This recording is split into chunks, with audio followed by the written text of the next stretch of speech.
我出生的时候，桃姐已经在我家10几年。我20岁去美国念书，30岁回香港。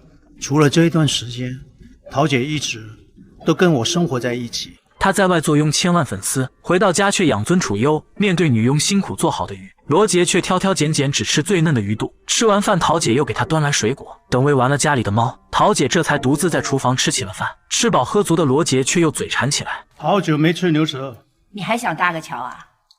啊？好久没吃就不要吃了嘛。罗杰几年前做了心脏搭桥手术，桃姐也是关心他的身体。他在罗家做了60多年的佣人，如今罗家全都搬去了美国，只有罗杰留在香港工作。他是一名电影制片人，每次回家待不了几天就要出差。虽然桃姐嘴上说不让他吃，可转天就买来牛舌给他解馋。罗杰晚上回来发现家里的灯亮着，他知道是桃姐在等他，可到家门口却发现忘记带了钥匙。他敲了半天门也没有反应，原来桃姐突然中风晕倒了。罗杰急忙把桃姐送到医院，回来后他开始拖地做家务，可被桃姐伺候惯了的罗杰却连洗衣机这种最基本的家电都不会用。他对着说明书研究了半天，最后还是选择了放弃，因为没有干净的换洗衣服。罗杰就随便穿了件外套来银行谈业务。离开时，前台把他认成了空调维修工。会议室的空调一直在滴水啊，来这边。罗杰幽默地掏出名片，这是我名片。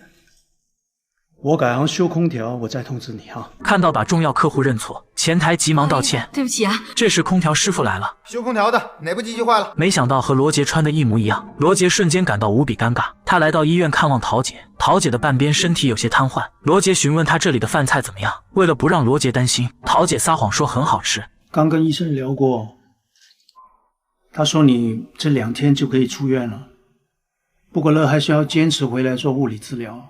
恢复7、8次没有问题的。罗杰想等桃姐出院给他找个菲佣，可桃姐却提出要去住养老院。他知道自己的身体已经不能再照顾罗杰，为了不给罗家添麻烦，桃姐让罗杰给在美国的母亲打电话。打个电话给你妈，干嘛？告诉她我不做了。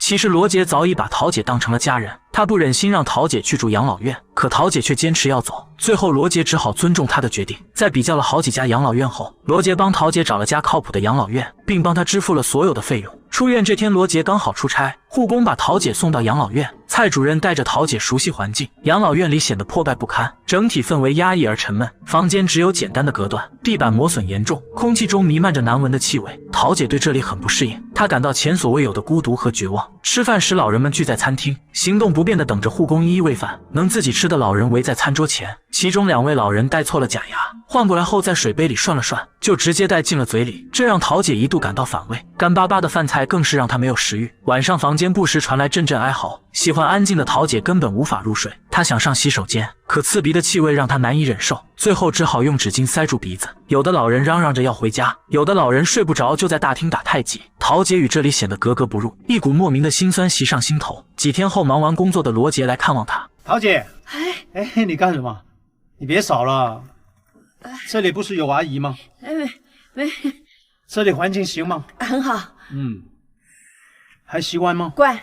为了不让罗杰担心，桃姐对这里表现得十分满意。罗杰想给桃姐一部手机，让她有事就给自己打电话，可桃姐却说手机用起来太麻烦，她要有事就让蔡主任联系罗杰。罗杰知道桃姐是不想让他乱花钱。这时隔壁的老人凑过来打招呼：“你儿子？不是。”我就说嘛，看着他们的长相都不一样。桃姐脸上一阵失落：“干儿子？”“是啊。”桃姐，你真有福气呀！干儿子还来看你，多好啊！听到老人的话，桃姐脸上是藏不住的开心。罗杰带桃姐到餐馆吃饭，他点了桃姐爱吃的桂花鱼。你烫一个青菜，不要油，不要盐，不要蚝油，全都不要是吧？是。等鱼端上桌，罗杰又贴心的帮桃姐剥鱼肉。桃姐问他怎么不吃，罗杰嘴上说不饿，其实是这些年在桃姐的照料下，他的嘴巴变得异常挑剔，外面的饭菜都没有桃姐做的好吃。这时服务员过来提醒他，门口出租开罚单了。我像开出租的吗？你不是开出租的，我修空调的。这天，罗杰和儿时的好友在家里打牌，大家发现了冰箱里桃姐做的牛舌，他们把牛舌切开分着吃，熟悉的味道勾起大家的童年回忆。于是几人给桃姐打去电话，有個肥佬肥騰騰，買嚿豬肉去拜神，行到半路屎不痕，返到屋企瓜老襯。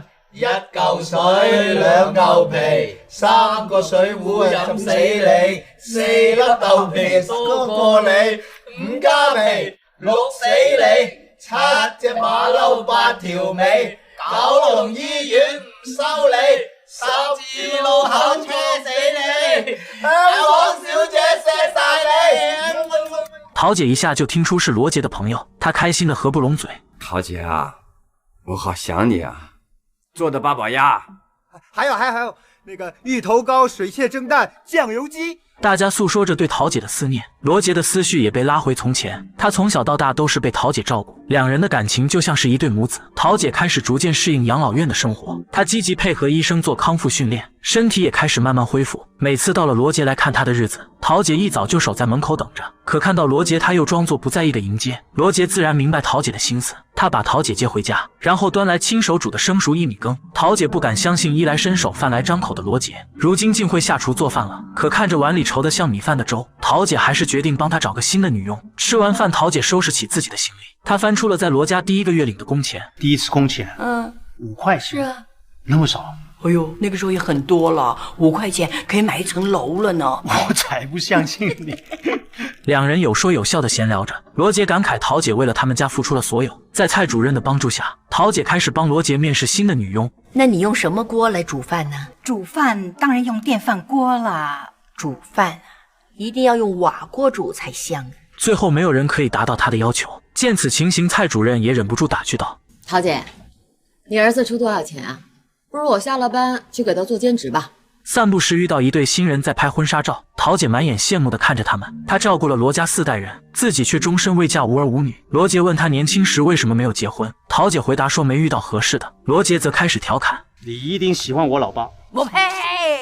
桃姐催促罗杰结婚，她希望罗杰赶快解决自己的终身大事。得知桃姐生病，罗杰的妈妈特意从美国回来看她，她给桃姐带了燕窝滋补身体，还掏出一大叠钱。这些你收好。不，我不要。桃姐说罗杰已经花了很多钱，这钱说什么她也不能要。最后桃姐只收下了2双袜子和1条围巾。在她看来，罗杰妈妈能亲自来看她就已经很知足了。晚上妈妈让罗杰把深水埗的房子收回来，桃姐现在勉强还能照顾自己，不如就让她搬进去，说不定还能住上几年。当初罗杰爸爸就打算把房子留给桃姐养老。转眼日子来到了春节，养老院的老人都被儿女接回家过年，只剩桃姐孤零零的留在养老院。晚上她来到大街上，人来人往的喧嚣让她暂时忘却了孤独。罗杰在美国跟家人团聚，他们给桃姐打电话拜年。桃姐，我健身了，恭喜发财！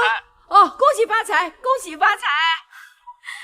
桃姐，我谢润，祝你身体健康，小心保重啊！大家都保重，大家都保重啊！这天，桃姐戴上平时舍不得戴的戒指，然后换上自己最好看的衣服。原来是罗杰担任制片的电影要举办首映礼。大帅哥，大美女。罗杰带桃姐来到首映现场，他向大家介绍桃姐是自己干妈。这个是我们内地一个非常有名的导演。我来介绍，这是我干妈。你好，干妈。你好。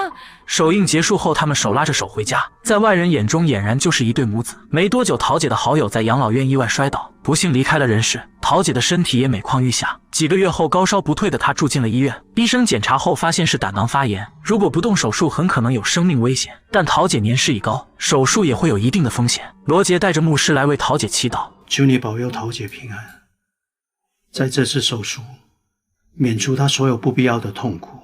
我更加恳求你怜悯，完成我干妈一个小小的心愿。